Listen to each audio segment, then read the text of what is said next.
রাজ্যের শিক্ষা ব্যবস্থার বেহাল দশা। প্রতিটি স্কুল ভুগছে শিক্ষক স্বল্পতায়। স্কুলগুলিতে শিক্ষক স্বল্পতা দূরীকরণে উপযুক্ত ব্যবস্থা গ্রহণের দাবিতে শিক্ষা দপ্তরের অধিকর্তার কাছে ডেপুটেশন প্রদান করল প্রদেশ কংগ্রেসের ছাত্র সংগঠন NSUI।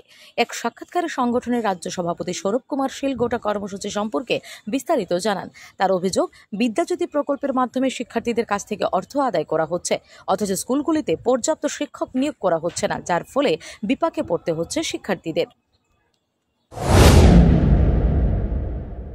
আজকে বেসিক্যালি আমরা এখানে অ্যাপ্রোচ করেছি ডাইরেক্টর অফ হায়ার এডুকেশনকে, কারণ আমরা দেখতে পাচ্ছি যে ত্রিপুরা রাজ্যে যে পরিমাণ শিক্ষক স্বল্পতা বা শর্টেজ টিচার্স প্রতিটা গভর্নমেন্ট স্কুলে বা বিদ্যাজ্যোতি স্কুলে, এটা খুব অ্যালার্মিং একটা ইস্যু। স্কুলের যে কারিকুলাম এগুলো ফুলফিল হচ্ছে না এই শর্টেজ টিচারের কারণে।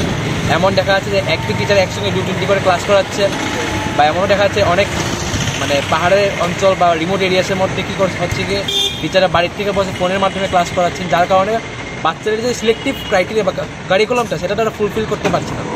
তো আমাদের ডাইরেক্টরের কাছে আমরা এই কমিটি নিয়ে আসলাম এবং আমরা NSUI পক্ষ থেকে কিছুদিন ধরে আমরা স্টাডি করে রিসার্চ করে আমরা কয়েকটা আমাদের তরফ থেকে অ্যাডভাইস দেবো ওনাদেরকে, যাতে উনি টিচারদের কয়েকটা স্পেসিফিক ট্রেনিং প্রোগ্রামস দেন, যার কারণে টিচাররাও উৎসাহিত হোক রিমোট এরিয়াসে যাওয়ার জন্য। এবং দ্বিতীয়ত আমরা ওনার কাছে আবেদন রাখবো যেন যদি টিচার শর্ট থাকে তাহলে যাতে টিচার্সদের যে কোটাটা এটা ফুলফিল করা হোক।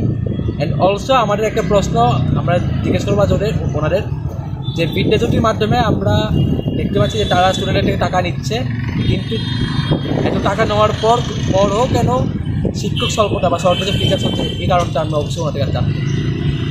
আপনার পরিচয়? আমি Swarup Kumar Shil, president NSUI Tripura. Bureau report, S Bharat live 24 hours.